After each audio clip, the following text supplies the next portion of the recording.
Tervist, head Objektiivi vaatajad! Mul on hea meel siin Objektiivi stuudios tervitada taas ajaloolast, sõjaajaloolast Jüri Kotšinevi. Tere Jüri! Tere Markus ja vaatajad!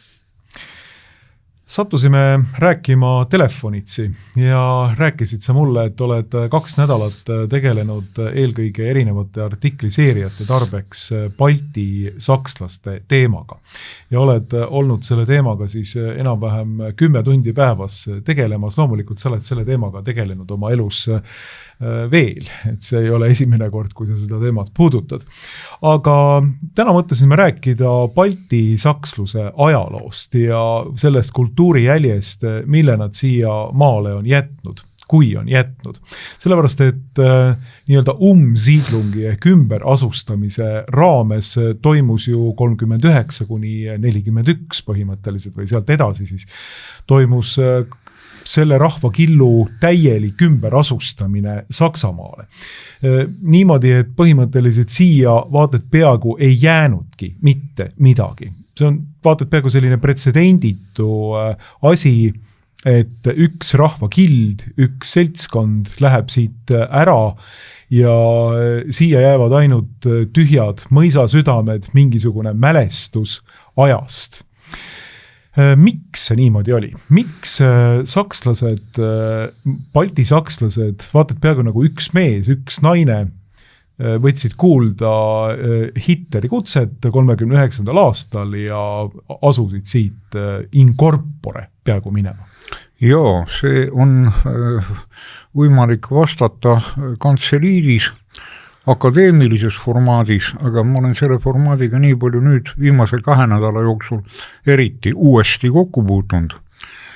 Tekitab mul külmavärinaid, sellepärast, et Balti rüütelkonnas nii-öelda Vaterlandis eelmise sajandi 80-ndatel, kui ma suhtlesin veel nendega, kes siit lahkusid 5, 6, 17 aastaselt ja need perekonnalood, osalt minu perekonnalood ja üldse selle rahvakillu lood erinevad nagu öö ja päev nendest magistri- ja doktoritöödest, mida on avaldatud tunas ja nagu peab, mis on loomulik mõnes mõttes, aga seda valusam. Ja miks juhtus nii, nagu juhtus, on see, et 2 totaalse režiimi vahele jäädi. Hitleri Saksamaa ja Stalini Nõukogude Liit. Ja ametlikult sai kõik aluse 39. aasta MRP lisalepingutest, lisaprotokollidest, millega oli paika pantud Baltimaade, sealhulgas ka Leedu, mis algusest pidi minema suure Saksamaa koosseisu. Aga lõpuks läks ka see, Kuuramaa läks Saksamaa koosseisu tagasi. Vahepeal Versailles rahuga haagiti ta Saksamaa küljest lahti ja siis, no muidugi seal oli kõige vähem tähtis arvult saklaskond, aga nüüd tules sinna isikliku märupildi juurde vanaema lõputud jutud sellest, kuidas õde Maria von Malš tuli 39. septembris oma õe juurde, minu vanaema juurde, ütles, et paki asjad, sõidame Vaterlandi, siia tulevad kommunistid. Ta ei olnud nõukogude võim, ega kommunistid. Vanaema oli just saanud, ta töötas Harry Feldmani juures, ka baltisakslane, tuntud vabrik Põhjala omanik. Perekonna tuttavad ja vanaema läks tööle sinna ja oli just saanud kooperatiivi korteri valmis 39. Erika tänavas. Ja mõtles, no inimene hakkab naerma selle peale, kommunistid nüüd. Ta elas üle esimese õuduse 20-ndatel ja vabadussõda, kui nad tulid Narvast Tallinnasse. Aga väga varsti ta enam ei naernud. Sellepärast, et ajast ette rutates ma ütlen, et von Malšid läksid ja üks nendest jäi, Nikolaus von Malš Kadriorgu, oma naise Juuliga ehk Lullaga, nagu teda perekonnas hüüti. Ja peale suvist 40. aasta pööret, anti 20 minti aega asju kokku koguda, nimekirjad olid valmis kõik. Ja need 1500 õnnetut, kes jäid, sõitsid Siberi. Ühesõnaga, 2 meest otsustavad selle rahvakilu üle, mille maid nad unes ka polnud näinud. Üks oli Joosep Stalin, teine oli Adolf Hitler. Aeg oli totaalne aeg. Aga muidugi see kaasaegses keeles vähemusrahvus, kui ma järsku selle peale mõtlesin, oli eland Liivimaal ja Eestimaal, Eestimaa hertsukkonna maadel. 738 aastat, ehk 1201 piiskop Alberti saabumisest ja Riia asutamisest kuni 1939, siis täpselt nii palju see teeb. Ja põhimõtteliselt muidugi tulid tagasi Leedu baltisakslased kohe peale Wehrmachti kannul. Tulid mõned ka Saksamaalt siia, nagu Feldman Harry, ainult mitte oma vabriku omaniku, vaid direktori, ta 4 aastat kuplaanid ja kõik riigistati Reichis. Ja. Aga juba enne 44. nad enam ootama ei jäänud ja teist korda minema. Aga põhimass läks jah just siis, kui selles baltisakslasi oli Lätis ja Eestis erinev arv. Leedus ja Eestis oli 1,5% elanikkonnast tollasest. Lätis oli alla 4, üle 3,6. Veel üks asi, mis Lätit eristas Eestist olulisel määral ja Leedust, oli see, et seal oli väga palju õppeasutusi säilitanud õppekeelena saksa keele. Ja kohe peale esimest lahkumist, 39. oktoober, pandi ainult Lätis kinni 88 saksa kooli. Mõtle, kui suur number. Pisut hiljem Herder instituut Riias, baltlaste kultuurikeskus, kogu Liivimaal. Ja esimene Lätist lahkub laev. Seal alus oli pardal Riia Saksa teater ja kõige vanemad teadaolevad baltlased, 488 inimest, kelle hulgas oli kurioosum Jelgave vanadekodust ära toodud proua Adele Charlotte sünniaastaga 1840, kes sai 100-aastaseks Saksa territoriaalvetes olles. Ta suri üsna varsti vanadusse. See on 2 sõnaga öeldud. 7. sajandi loo lõpp. Ei saa öelda kvartaliga, sest kvartaliga esimene ja teine laine seal 12 000 ja järellaine kokku viib Eestist ära 20 000. Pluss 1000 pereliiget, kes ei olnud etnilised sakslased. Lätvist läheb 40 000 ikka. Kui paned Leedu juurde, siis saame arvu alla 100 000. Aga võib öelda, et enam mingit rolli nad siin jääjad muidugi ei mänginud. Lätis oli asi pisut rahulikum. Lätis oli asi üldse mitte rahulik, sellepärast, et esiteks oli see maareform, mis ka Eestis lõppes 19. aastal ja võeti ära mõisasüdamed ja mõisamaad. Aga Lätis suruti ju sakslased välja ärist ja kaubandusest ja uus Läti väliskaubanduses litsentsiseadus surus sakslased välja ka kaubandusest. Suleti panku, mis olid sakslaste mehitatud nii-öelda ja seal oli see rahvuste vaheline hõõrumine kordades suurem kui Eestis. Kuigi ka Eestis asi päris rahulik ei olnud. Vaata.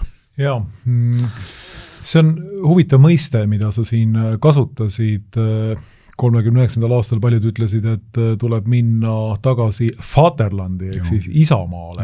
Aga peale 700 aastat ütelda, et Vaterland on siiski Saksamaal, see näitab mingisugust väga huvitavat nägemist või nägemust sellest olukorrast. Ja kui rääkida sellest, et kuidas siis sakslased nägid omaenda kodukohta siin, kas see oli Heimat, kodukoht ja kodumaa. Ja miks sakslastele ikka see Vaterland kui selline seondus Saksaga ja mitte eelkõige Eestiga? Jaa, see on väga hea küsimus, millel on väga lihtne vastus.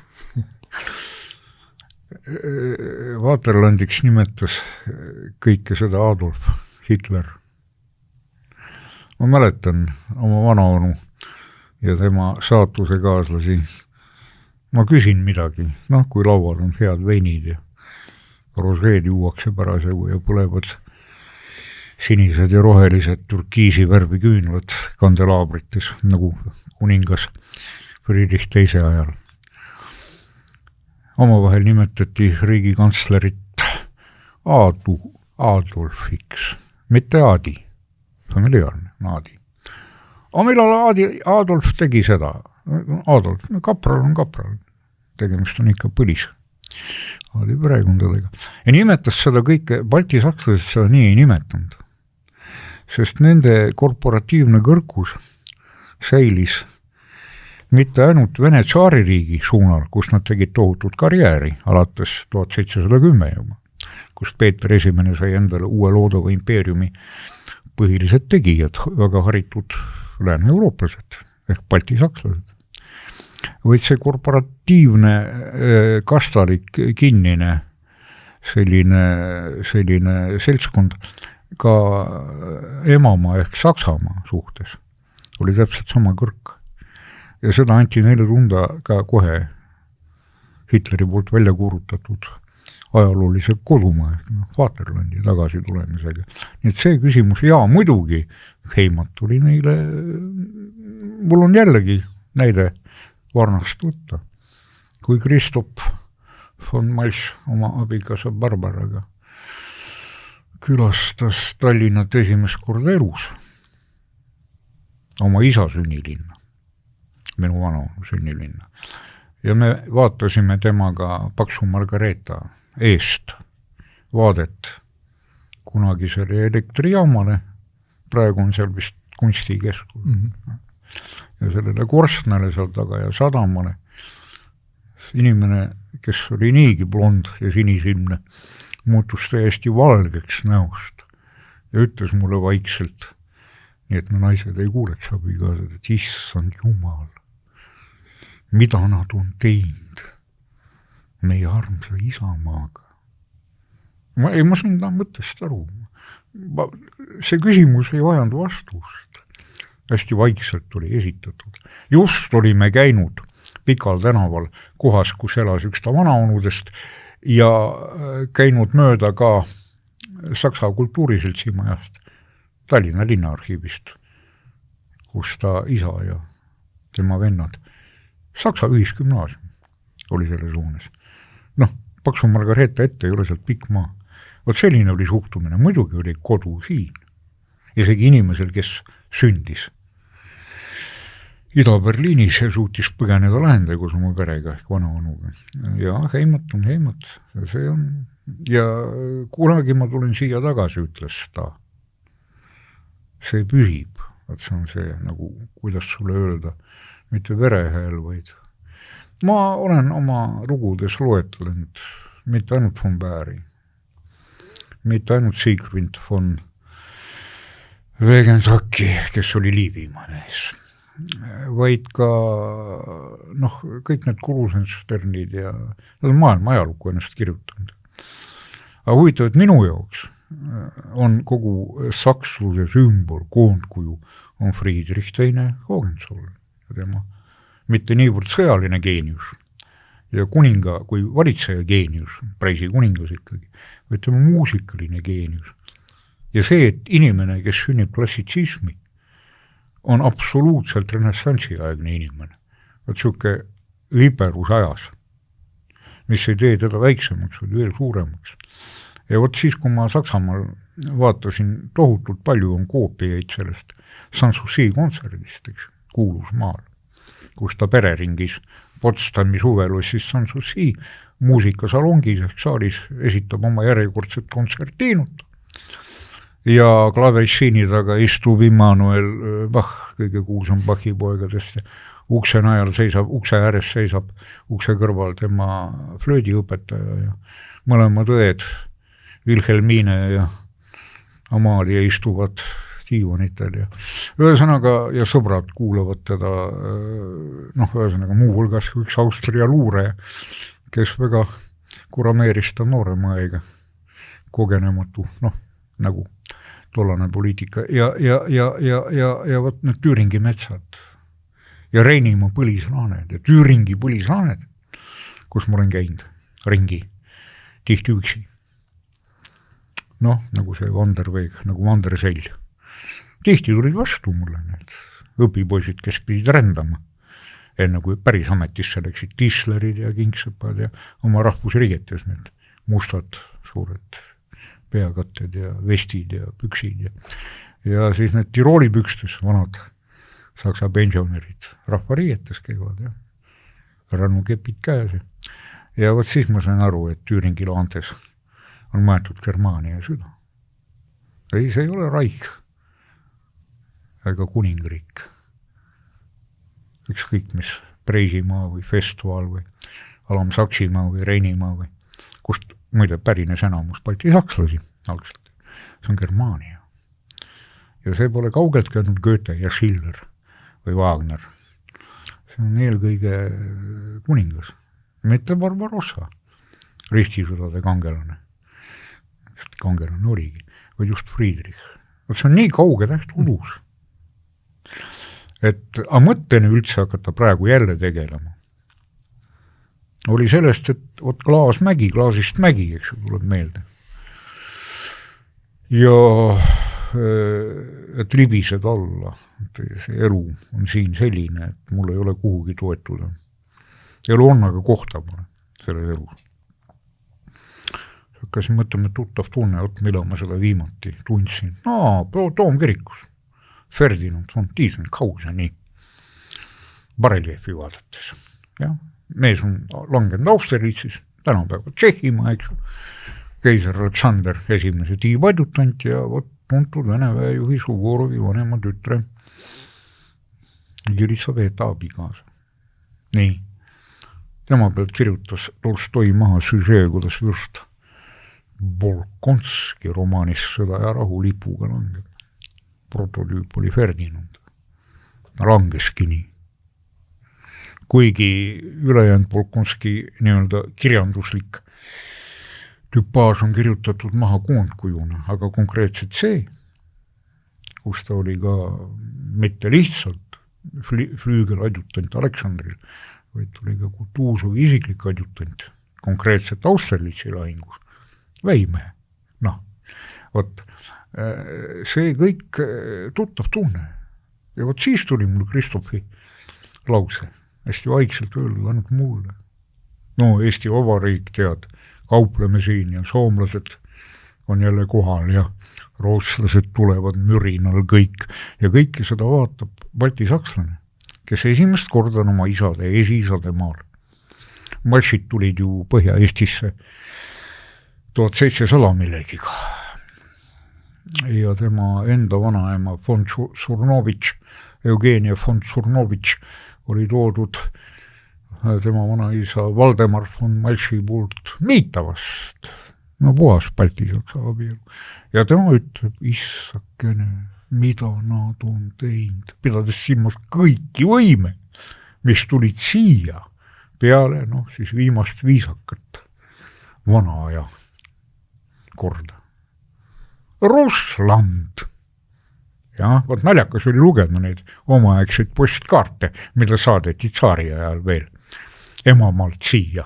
Russland, Kreenholmstrasse. Narva, Kreenholmi saar. Kreenholmstrasse number 3. Või Strasse, Reval, Russland, Strasse, Širokaja. Laidenov. kirja pealt vaatas. Oi jumal. Ja kui sa selle kõrval ja nende juttude kõrval, mis toimusid Villa Hüügelis Essenis, kus käis rüütelkond koos, kõiki Baltimaid ühendab Rittershop. Seal enam ei tehtud vahet. Liivimaa,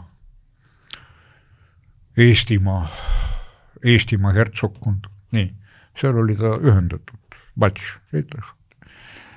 Sellest, mida avad ajakirja või akadeemia või tuna ja loed doktorant see ja see, väga täpselt on kõik kirjeldatud, eks ju. Aga seda ma võin, lähed Madara arhiivi või lähed, see on öö ja päev.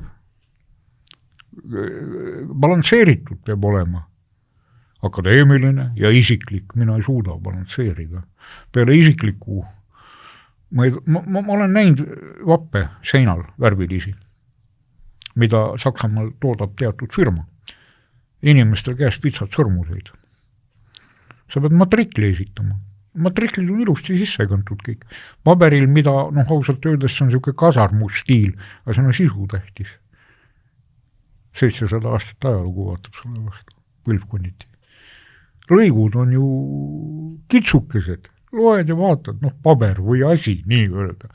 Aga võt see on see kauge täht udus. Ja kunagi ehitati, 13. sajand algus, kui on lõpetatud 1206 Liivimaa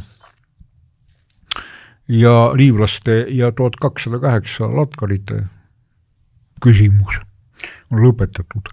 Ja siis jõuab asi ka Wolfgang von Naumburgi ajal, piiskup on ikkagi Albert veel, jah. Eestlaste küsimus.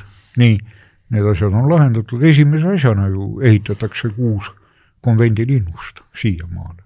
Rääkimata Toompeast, rääkimata Toomkirikust ja rääkimata Tartust kui linnast, eks ju. Fellin, Torpat, jumal hoidku. Ja ikkagi Pärnu ja mis ühendab juba 2 varakeskaegset linna, Uus-Pärnut ja Vana-Pärnut ja aga ma ei taha sinna ennast sisse praegu puurida, seda võib igaüks lugeda varsti, mul ilmub see kõik.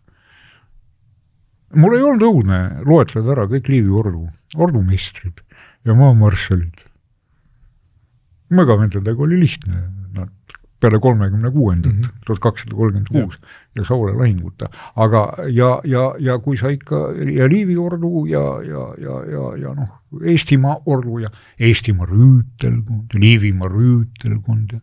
Aga konvendihoone on alles Toompea plats üks küllide ehitatud. Need samad üksküllid, kes peale muu olid ka Harku mõisa valdajad, kes kirjutati akordants muide Tallinna üleandmisest Peeter Esimesele ja samade lisalepingutega Eestimaa ja Liivimaa rüütelkondade vahel õigused kinnitati kuni Aleksander III Baltimaade eriõigus.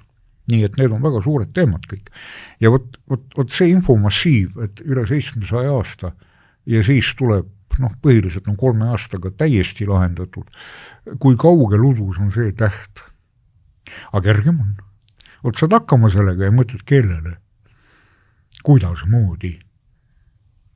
Kui on mul öeldud, et kirvega sulle pähe, viglaga ribide vahele.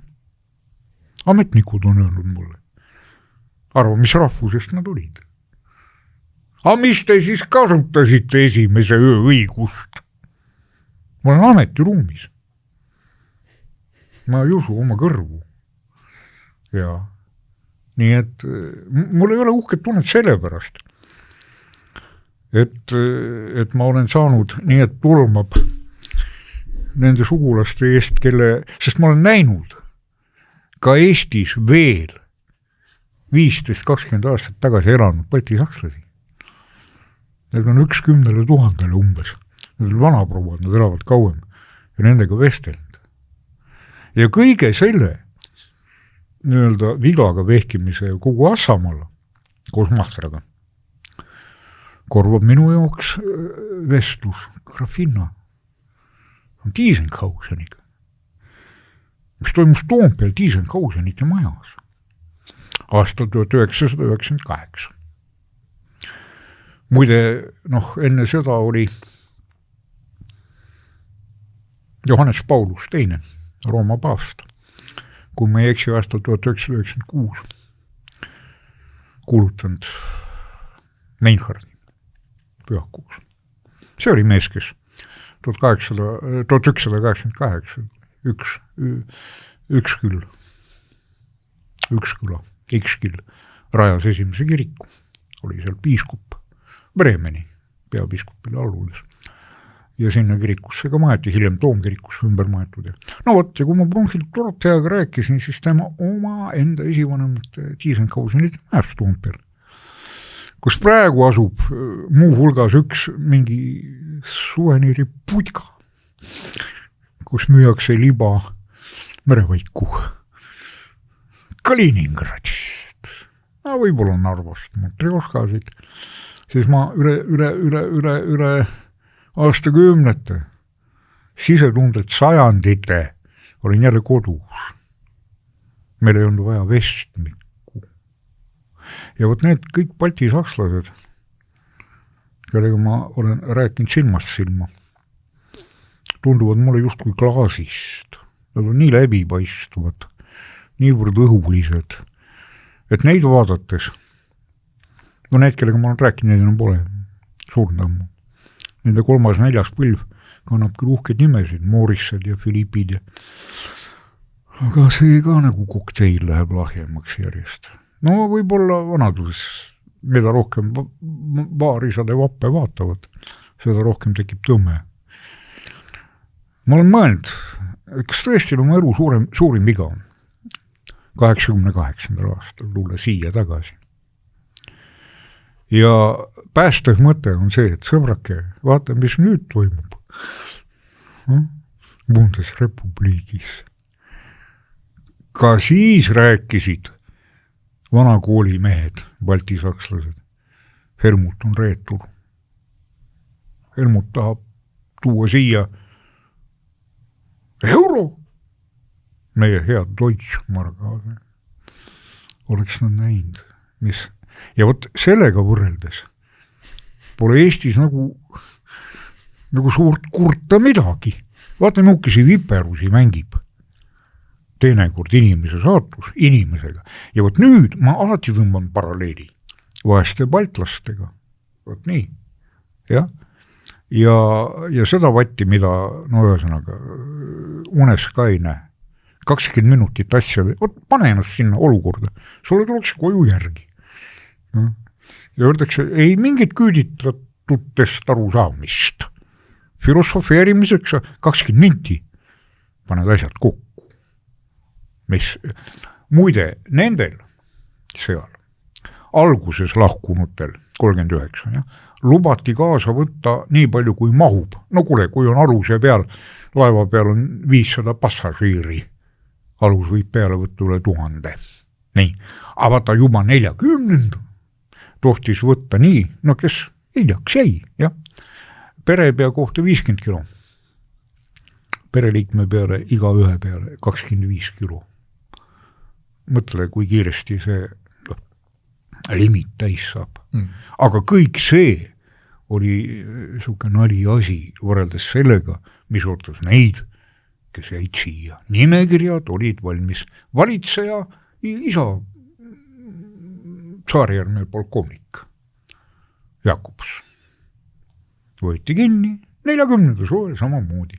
Valitseja Kornelius. No, oletast kindlasti kuulnud. Eelmine valitseja. Praegune Eugen kihutati Eestist minema. Ta pidi olema suur Eesti riigi alustalade lõhkuja. Okei. No vot, aga Jakobsite perekond, baltisakslased, nagu ka Riidigerid muide. Eelmine Vene patriarh, ainuke patriarh läbi Vene ajaloo. Venemaal on patriarhaat sisse seatud ju Boris Kodunovi ajast, ja, 17. Nii, 16. lõpp. Ühesõnaga, vot siuke lugu, et oskas eesti keelt. Nii, baltisakslased oma vappide ja kõige juurde kuuluvad.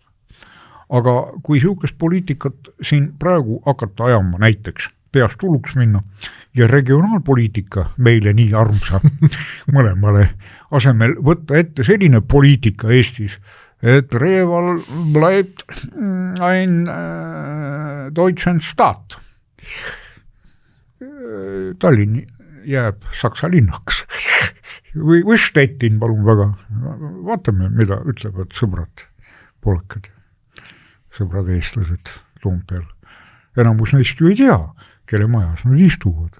Ja? Vot. Mitte ainult kindralkuberneri Rossis, vaid ka esindushoone on ju vana rüütelkonna konvendihoone. Lätis istub seal praegu parlament muide. Liivimaa rüütelkonna peakorter. Vot selline väike ekskurs, aga muidugi jah, ma põgenesin sinna lihtsalt sellepärast, et saada natuke hapnikku ja vabadust mind ümbritsevast. Mul hakkab kergem vaadates neid, miks ma mõistan neid. Ma olen rääkinud nendega. Mitte nendega, kes on pildil, vaid vot see poiss seisab seal käed taskus. See on minu vanune. Vot sellised. Tankiväkke lähen. Jube moodne oli tollal BMW mototsikletid. Ja, Sundapini oli veel aega natuke, aga kõige popimad olid siin Harley Davidsonid. Eesti ajal, 20-30. Ja Barisse motorvärke. Ja lähen tankiväkke. Ja ta astus seal noorpartei liikmeks NSDAP või kuidas eesti keeles on, natsionaalsotsialistlik tööpartei. Mobiilsed salgad, propagandat pidid tegema, sõitma ja lendlehti loopima ja karjuma igal pool, et meil ootab maailmas hiilgav võitja. Aga bensu polnud, kokku hoiti. Bensiin oli strateegiline selline toore ja Pole hullu, varsti meil Eestis on bensiin täpselt samamoodi ja Euroopas samamoodi, nii et me jõuame ilusti sinna Rumeenia oli muidugi liitlane ja Rumeenia oli liitlane, Kaukasus polnud veel vallutatud, aga üldiselt üritati kokku hoida nagu. Ja vot kõik see uljuse, selle 5-16 aastased, aga vot mida juba proua seal Amalia Charlotte mõtles 100-aastaseks saamas, jelgava vanategudust. No pansionat tuli see. Seda ma võin ainult ette kujutada, nii et see on kohutav traagika. Aga 7 sajandit linnad, tähendab kõik need kirikud, kloostrid, ja, heliloojad, arhitektid, arstid, insenerid, no jumal hoidku. Siin ju, jah, kõik räägivad, et vot jah, oli Rosenberg, reaalkooli lõpetaja ja Riias kõrgkoolis käinud, aga peale selle, kui palju oli neid, kellega, keda pole mõtet poliitikasse toppida. Aga see on täiesti kadunud ja ära lõigatud saiaviil või leivaviil, nagu öeldakse. Ja 2 asja ei tule iialgi tagasi. Soomlastel ei tule seal Karjala ja veel mingi asi seal. Aga Eestis on 2 asja, mis iialgi tagasi ei tule. See on noorus ja baltisakslased. Selles olen ma kindel. Võt see on minu rahvalik laul, aga mitte Lori laul. Ja. Kui vaadata nagu ja minna nüüd siit Umsiedlungist veel eelnevate aastakümnendite juurde ja rääkida sellest, mis toimus tegelikult peale 1919. aasta maareformi, siis tegelikult peale selle maareformi ja Umsiedlungi vaheline aeg, need 20 aastat, need on Eesti ajaloost nagu suhteliselt maha vaikitud, mis puutuvad just nimelt Balti sakslaste kohalikku sellist mõju ja kohalikku elu. Et oskad sa selle kohta midagi valgustada? Milline oli nagu Eesti Vabariigi tingimustes endise Balti-Saksa aadelkonna, rüütelkonna roll ja mida nad tegid, mida nad mõtlesid ja mis oli nende peas, mis ilmselt puhkes õide siis sellise kiire otsusena 39. aastal siit väga nobedasti minema minna. Ja see oli niimoodi, et kui aru saadi, nagu ma tõin näite ju Siegfriedist, von Wegensakist, kes sai aru, muide tema triloogia, Die Baltische Tragöödia, oli ju kirjutatud enne ümberasumisleppeid 35. aastal, aga peale maareformi, kui ta sai aru, et kitsendatakse nii saksakeelset haridust kui, muidugi mõisad olid juba läinud, eks ju, ja et see lugulaul lõpeb varsti ära kogu Baltikumis. aga need, kes siia Eestisse jäid, vanaonud teenisid mul ju Eesti Vabariigi rahvaväes alguses ja pärast kaitseväes ja Sergei von Mals oli ju president või selle riigivanema aegne, Tõnissoni aegne platsadjutant, sõjaväelane, aga 20. lõpus peksti need kõik sõjaväest välja, kuna ei usutud nende siirast kaasaelamist. Ma olen dokumente lugenud Eesti Vabariigi heale käekäigule. Mehed on vabadussõja medalid välja teeninud. Nad ei läinud Balti pataljoni ega Landesveeri. Nad läksid Eesti rahvaväkke, olles muidugi elukutselised sarjaks haridusega kaadriohvitserid. Ja võitlesid Eesti Vabariigi eest. See on nüüd üks näide selle kohta, kuidas suhtlusid eestlased neisse äärmise umbusuga. No ja vastastiku loomulikult, kui Lätimaal eriti, sest seal oli kõige valusam see sotsiaalse staatuse muutus. Eks siis, kes Voldemar von Mals töötas näiteks, ma jälle räägin enda sugulastest, et rääkida sellest, milles ma olen absoluutselt kindel. Tema tähendab töötas Aadlikassas, hiljem pangas, mis on ilus hoone punasest tellisest, eks ju, ja Saksa kultuurielus oli siis teatri, Saksa teater, mis on seal Laia tänava ja selle nurga peal. Vaksali tänava ja siis Harri Feldman rajas kummitööstuse vabriku Põhjala koos oma sugulastega, eks ju.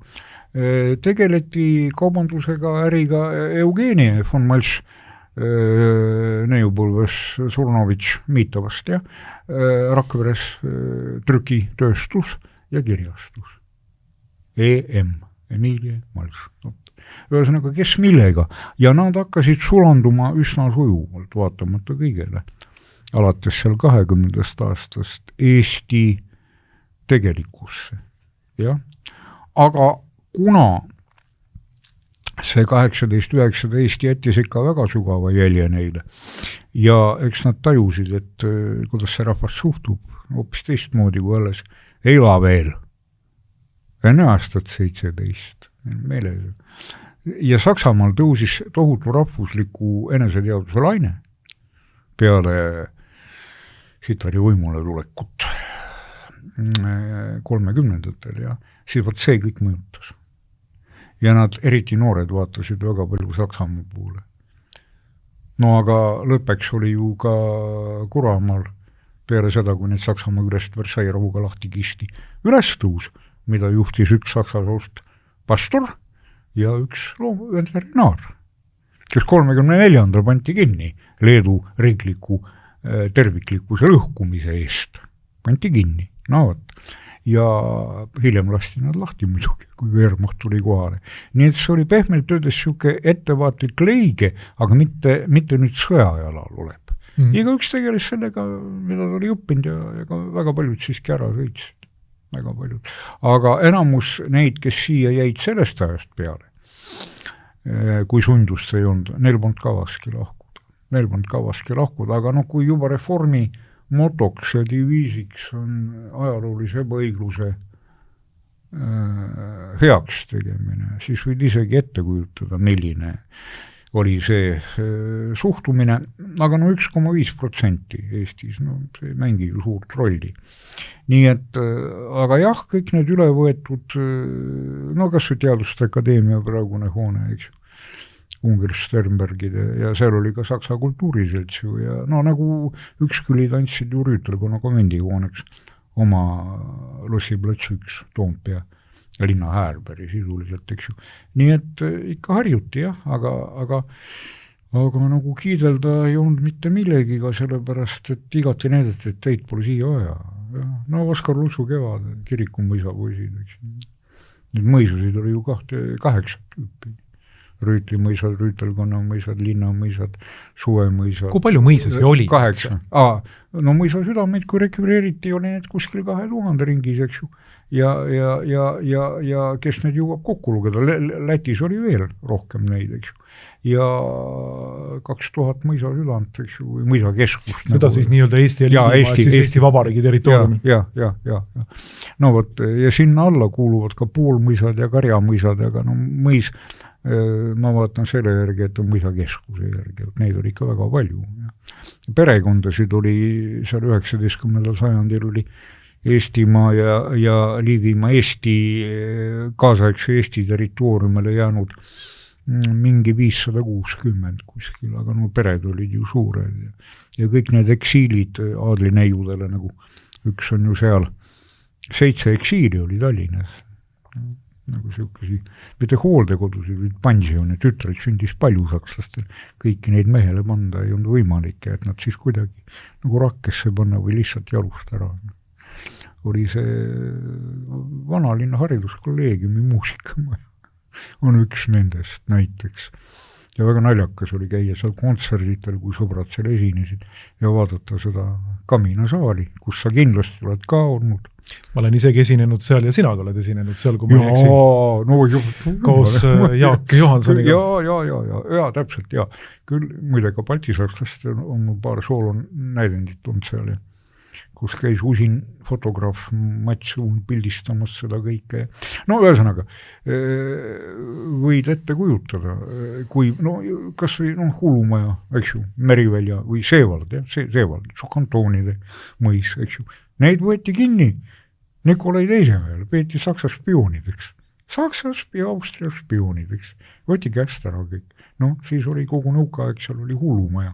Ja vist isegi enne nõukaaeg oli. Vist juba Eesti ajal, kui ma eksin. Ja juba Eesti ajal, täpselt. Ja võt, kuhu ei vaata, sa leiad ikka jälje algselt toolest ajast Balti sakslased. Ükskõik, kas nad ei ole siis nagu sukantoonid või Siiversid Taani juurtega või Rootsi juurtega või no jumal hoidku need Steinbockid või ega kõiki need võeti sakslastena, üldnimetusena, baltlased. Barclaydet ei olnud puhas sakslane, šoti juurtega. Šoti ja baltisaksa juurtega. Vana isa oli, kui ma ei eks Riia linnapea isegi. No. Aga kui palju siin oli sakslasi, kes tegelikult olid bürgerid ja mitte aadlikud? Ja, neid oli väga palju, sest et see on jälle ekslik siuke mulje, et kõik on mõisnikud ja endised rüütid. Mõisavaritseja, lapselast, ma tean sakslast, direktor, tegevdirektor, eks ju. Juristid väga paljud, siis olid politseiametnikud, arstid, apteekrid, neid oli väga palju. See oli ju Balti sakslastest kirikuõpetajad, 3 sellist nagu klassi või seislust või aadelkond, vaimulikkond ja linnakodanlased. No seal on juba tsunftitöölised, relvassepad näiteks või kingsepad või sadulsepad või tohutult palju. Nii et ei saa öelda, et iga teine oli meil siin mõisnik ja ei olnud. Neid oli ega ju linnades ka veel põhjasõja ajal, kui palju see eestlasi Tartust, Terptist leidsid, eks ju, Tallinnast, eks ju. Ei olnud nii, et need proportsioonid olid kolmandik, eks ju, üle terve Liivimaa, Eestimaa, tähendab Eestimaa, Liivimaa poolse osa ja kõik see oli enam-vähem samamoodi, ainult ma räägin, et Läti territooriumil oli neid väga palju. Vaat nii kujunes oli ajalooliselt, pealekauba Leedu suurvürstiriik, eks ju, seal oli oma aadelkond ja nendel olid sakslastega sellised liitlassuhted, vaenusuhted, liitlassuhted, ega see Grünewaldi lahingu eelne aeg on ju ka väga nii-öelda heitlik selles mõttes, kes kellega sõbrustab ja siis jälle ei sõbrusta. Aga jah, see alus euroopalik kultuuriruum ja Saksa linnade kultuuriruum, see on nii Posen kui Reval kui Pärnau. Aga siin malakamehed jälle ütlevad, et vot, see on väga paha. Mulle ju tehti ettepanek, kirjalik, aga naljakas ettepanek, tule Mahtrammeeste poole üle. Kaua sa lolli mängid. Rahvuslane ütles mulle. Vaat see on see, kus ma ütlen, sõbrad, teeme nüüd ikka vahet konservatiivsel maailmavaatel ja rahvalikul rahvuslusel. See on kuristik vahel. Nüüd hakkab see välja lööma ka muide poliitikas. Ja nii palju, kui ma olen üldse või nii vähe poliitikaga kokku puutunud, see on tänase päeva õnge minu jaoks number 1. Ei ole enam seda ühtsat rinde poolt rahvuslane võrdluse märk, konservatiiv muidugi. Metsavend on ka rahvuslane, kuivõrd konservatiiv ta on. Mille eest ta võitleb, kelle vastu ta võitleb. Muide ka Hitlerit nimetati omal ajal revolutsionäär terveldiks, maailma revolutsionääriks. Hitler oli sotsialist. Nii oligi, täpselt. Ja oli ta nüüd rohkem rahvus või rohkem sots.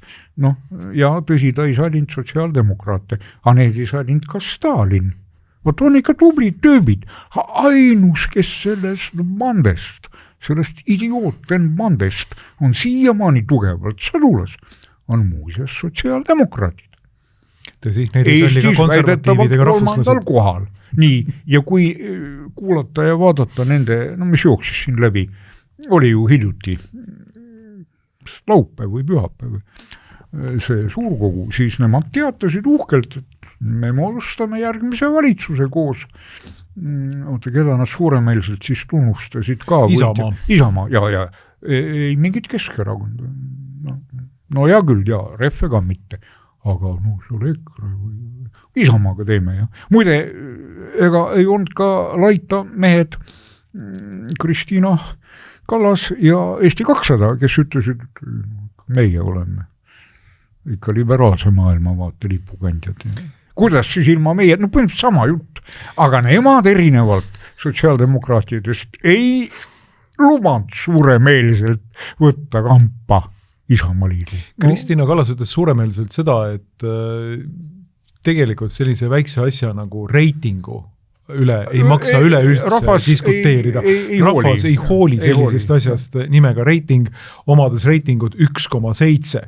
Ehk siis põhimõtteliselt katastroofikursil, hävingukursil olev korisev erakond. Ja. Vaat mul tuleb meelde, mis haagib mõlema teemaga, mis me praegu rääkisime, see huvitav jutuajamine, mis toimus meil siin Hamas kamina ees, või see just siin. Kui me arutasime, et maailm on hukas ja et mis nüüd edasi saab ja siis, kui sa ütlesid, et kujutad ette, et istub Enede mõisnik, eks ju, on Benkendorf ja järsku ja loeb Denididro ensklopeediat. Aga võib-olla loeb 5 inimese määratust, no pole tähtis, mida ta loeb. Võib-olla loeb Kanti, prolegomenat näiteks. Midagi sellist loeb ta, mitte Brutino seiklus. Ja siis tuleb mõisavalitseja toob just selle talupoja, kes selle kiusab ja ängistab ja pliigi köögitürukule või siseteenijale. Ja et kuidas siis peab vaene jäneda mõisnik raamatu kõrvale panema ja vaatama seda õnnetut Kärsõnat või Üürotu, mis need huvitavad nimed olid tollal meestel. Kärsõna, tuleb Kärsõna, üks. Ja nüüd vaene Benkendorf peab hakkama taga puid ja maid jagama. No kaua võib. Mehel on näost näha, et väga kaua võib. See polnud esimene jutu ajamine. No, ja siis ütles ja küll. Ja see tähendas seda, et no mingi 10 või 15 seal saunadaga anti. Aga see pole niisama naljajutt. Kui tuli 5 aasta, see oli ainuke mõis, kus mõisnik tapeti. Eestimaa, Lätis oli hullem. Seal põletati mõisu ja meie sotsdemokraadid eesotsas Michelsoniga, kellest hiljem sai kirjataat nimega Douglas Friedebert ja vennad Kreuksid seal Volta keldris. Õpetasid rahvale läti keelt, mis tähendab, et tegid agitpruppi, et hakkame ka. Eestis oli üks film Jõulud Vigalas, kus kadunud Jüri Arrak vist Laikmat mängis ja seal neid sündmusi käsitleti, kuidas. Eestis see nii verine ei olnud muidugi, aga karistussalklased ja kes siin olid kõik, žandarmeeria korpus, kasakaid ei rakendatud. no vot, ja kõik see kokku ja vaatad ja asja käigus seesama talupoeg, ma ei tea, kas ta oli Kärsna, ma kasutan üldnime, mõisnikuga ära tappis kätemaksuga. Ära tappis, lihtsalt tappis ära. Nii et noh, ütleme nii, et kelle jaoks ja mida. No, vot need inimesed, keda ma olen näinud ja keda enam pole, nii Saksamaal kui teinekord siin, enam neid pole kuskil, jah. Ma arvan, et neile nagu meeldiks see, mis ma neist üldse räägin. Sellepärast, et tuleb varsti ka see päev, kus meid enam ei ole ja siuke reekviem, ma arvan, et ta liiast nendele, kellele ma nad suunan, need sõnad, kindlasti. Mul on vedanud, ma olen neid näinud. Ma tean, kuidas näeb välja inimene. Väga paljud ei ole näinud inimest. Mina olen näinud. Ma olen isegi rääkinud nendega, kuulan neid. Väga paljud inimesed, mul jääb mulje, eriti viimased aastad 10-15 ei tea, kuidas peab nägema naisterahvas välja. Võt ei tea. Ja. Kuidas peab mees välja nägema? Mitte sünnitakse, meheks saadakse, naiseks ka, muide.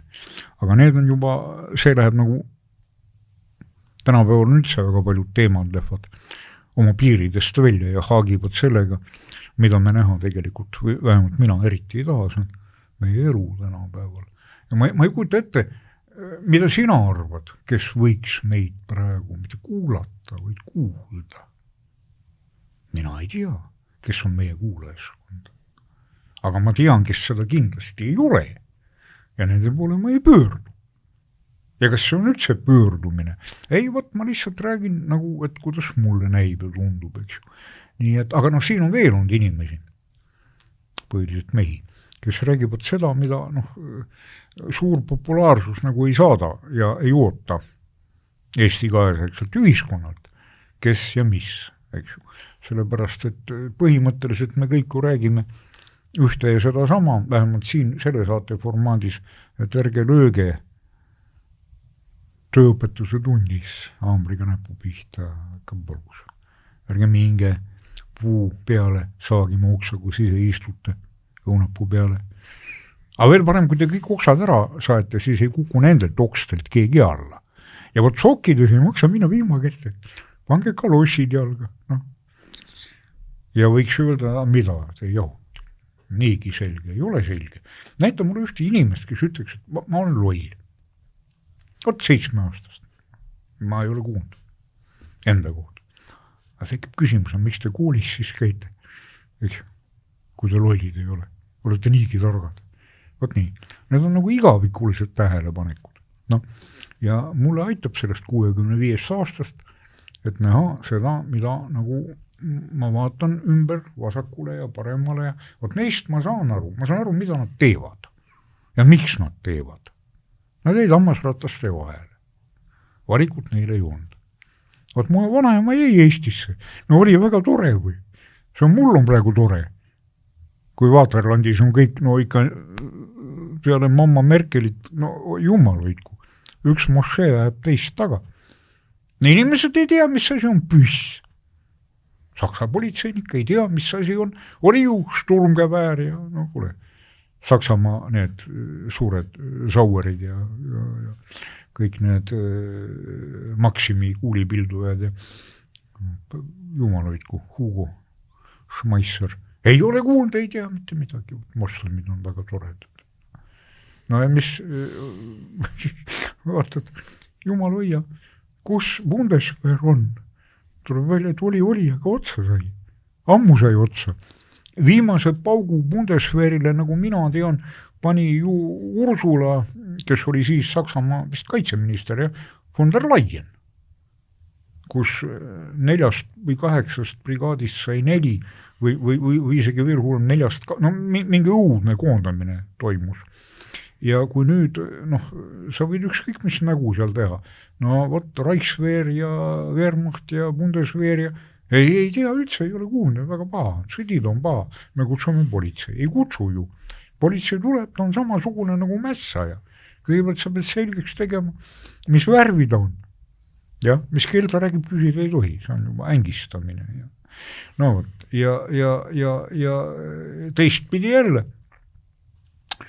kes põletas lõppkokkuvõttes maha Pirita kloostri, Birgitiinide kloostri, nad ei olnud rooslased. Rooslased ehitasid siia, sakslased ehitasid siia. Aga võt tuli sõjasalk ja Tallinna alla tuli ka. Häbiga pidi lahkuma. Siiamaani on ju seal rist Magdalena täna. Ja võt kõik need suured laamid, mis liiguvad, väike mutrike, Eesti vaatab, eks ju, aga millega ta on maailmakaardile kantud. Põhjala kummivabriku vähe. Luteri juba ka, aga muide ka Põhjala on ju Peltmann, sakslane. Luter, sakslane, jah. Marsen Luter ei saanud seda tagasi esivanemate tehast ja perebüroo oli ju Luterite linnahäärber. Vabrikantiga, jah. Ma ei tea, mis seal vist isegi praegu mannakse paari. No võt, isegi nii lihtne asi. No ma ei räägi juba Kadri Nõmme funkleenide ja kõike seda. No võt, aga parem sellest mitte rääkida, sellepärast, et ma ju mäletan, kui omal ajal ühe väga tuntud poediga, ja kuhu ta nüüdki on kadunud, mitte Jaak Johansoniga, aga ühe sihukese Tartu Eesti vaimuga, elab Tartus, kirjutab väga tuntud. Eesli Tall oli sihuke koht, kunagi mäletad, võib-olla isegi. Istume ja siis kahekesti kõrgendatud meeleolus ja peagi saabuvat vabadust juba nautides laulsime saksa laule. Ja märtsema hakkasid naaberlavast mitte idasakslased, läänesakslased hakkasid märtsema. Aga meie kaaskond nii-öelda oli kohalikest. Nad ei osanud laulu kaasa laulda, nad ei teadnud sõnu.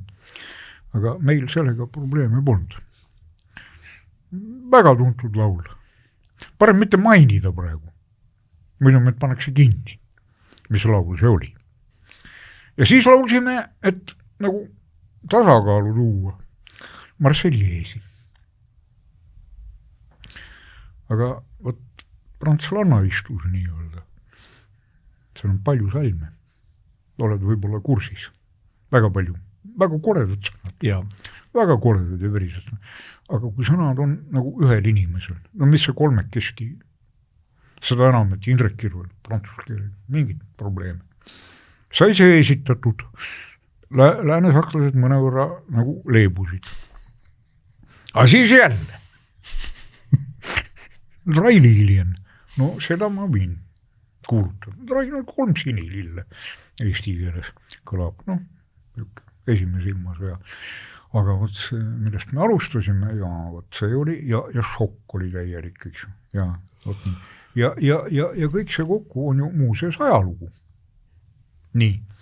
Ja enamus seal maha lauldud repertuaarist pärines ju esimese ilmasõja ajast siiski. Aga šokk seisnes selles, et nad ei oodanud, et nad tulevad Tallinna. 3 paksu sakslast läänest. Ja siin peavad niisugust õudust, jumal hoidku, mõrtsukate laule laulata. Mõne mõrtsuka laulu kirjutas ju saksa romantismi aegne suurkuju Schilleri sõber, ma igaks juks jälle nime ei nimeta, sest natsid tegid sellest oma marsi, tegid, muidugi, 200 aastat hiljem. Mis me keelame nüüd ära? Wagneri näiteks, jah, oleks tore. Ei tohi Wagnerit esitada. Lõpuks Wagner oli ju nagu kõik juba teavad, edumeelsed eesrindikud, uurijad, oli neeger. Jah. Tooga saarel sündis, Kuuramaa koloonia, jah. Kariibi mere, saarestik. Kuuramaal oli Hertsogi riigil paar kolooniat, oli. Üks oli Aafrikas, oli Gambia, kui ma eksi, ja teine oli seal Kariibi mere saartel. Ja kuhu me niimoodi jõuame? Me juba jõudsime, kõik. Rong on kohal. Kuhu edasi? Ja ma teen ettepaneku nagu vaadata tagasi.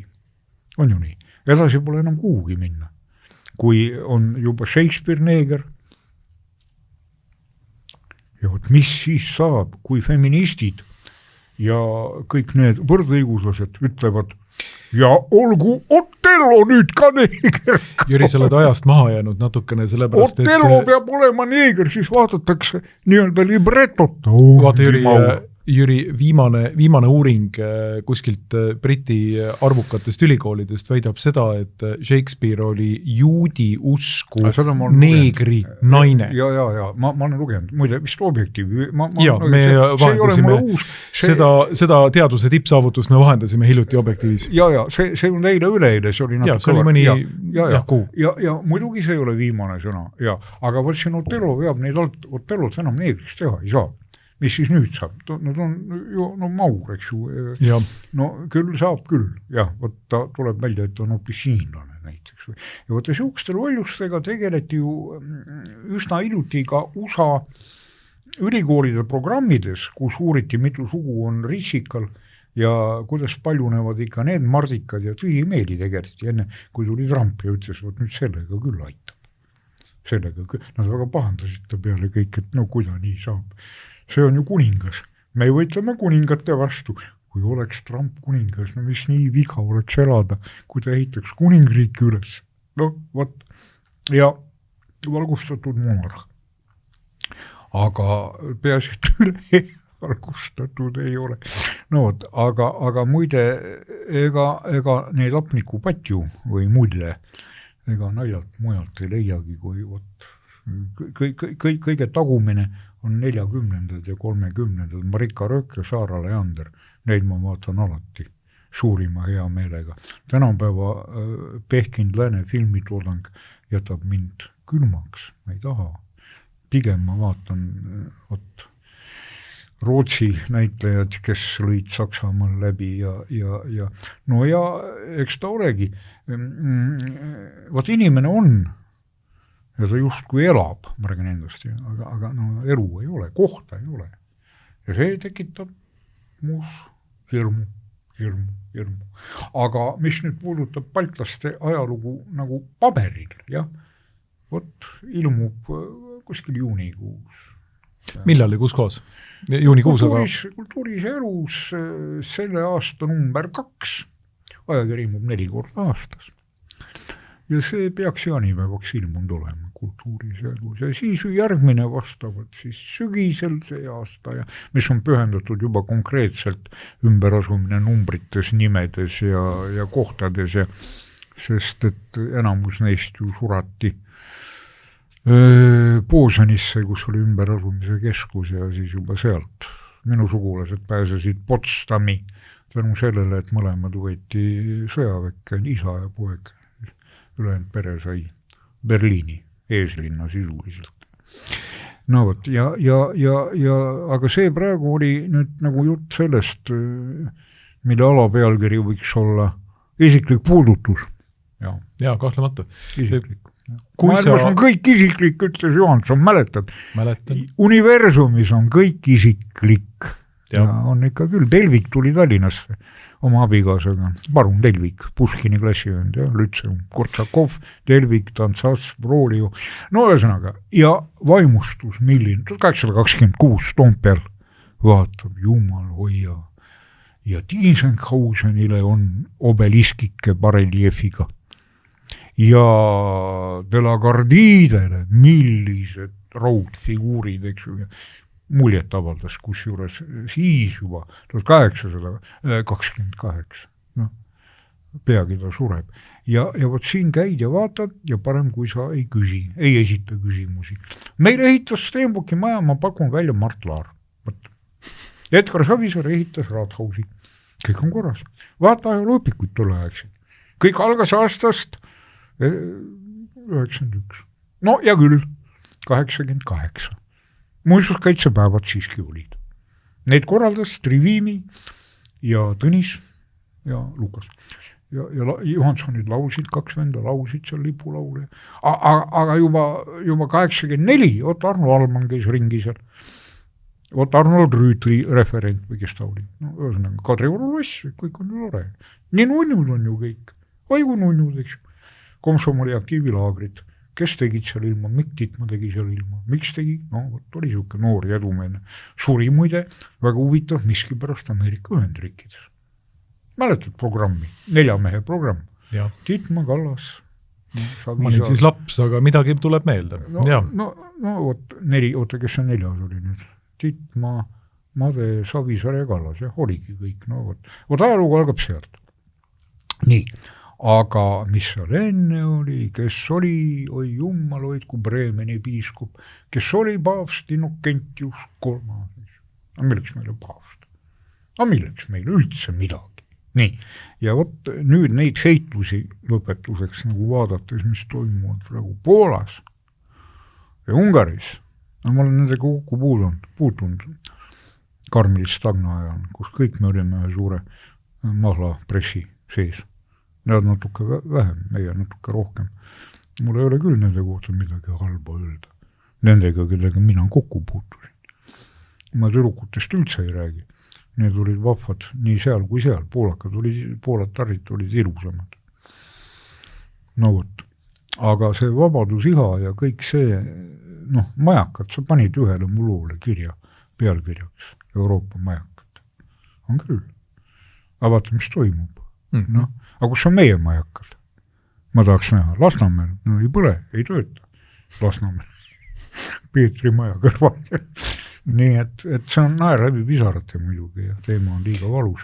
Kui sa võtaksid kokku kogu nii-öelda baltisaksluse pärandi Eestis, siis ma ei tea, mis need 2-3 lauset või sõna mõistet oleks, mida sa siia lauale praegu lööksid? Sa mõtled algusest peale. Kuni nende lõpuni. Saksa linnad, võt kõik, mida ma siin mainisin. Kapsel, Pernau, kõik. Venden, Narva, kõik. See on üks asi. Ja teine asi on muidugi rahvuste tekitamine.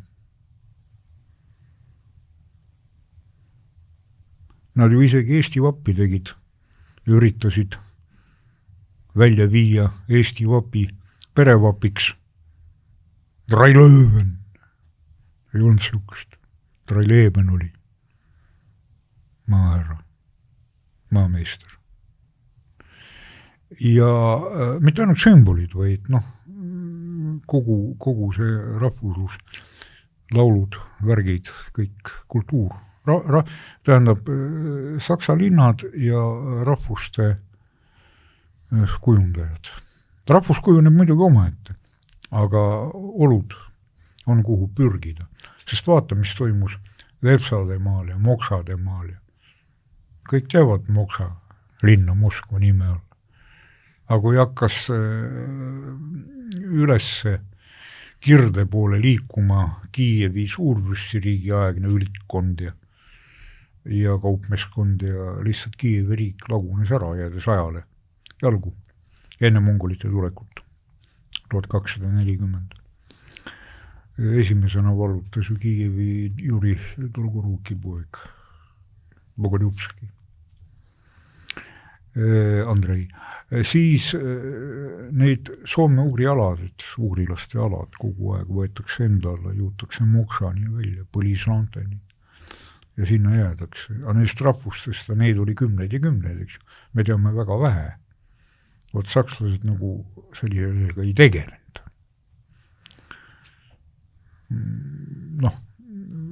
Moskoovi ongi Moskoovi. Aga kus see sõna tuleb? Kes on moksad? No ja mitte ainult. Nii, et need ongi need kaks sõna. Rahvuse teke ja kultuuriruum. Rahvussee tähendab muidugi. Sest et seal Lätimaal on ju nende liivlaste ja lätlaste vahekord ka keeruline, pehmelt öeldes keeruline. Ja muidugi, mis sellest praegu järel on väga hea, et on säilitatud ürikuid, arhiveeritud on neid Eesti rüütelkonna mehi on sisse kantud, Tartus tegeletakse selle teemaga, kui sügavalt ma ei oska öelda, aga hea, et üldse tegeletakse. Vaat nii. Aitäh sulle, Jüri, selle mõtiskluse ja intervjuu eest, jõudu! Aitäh!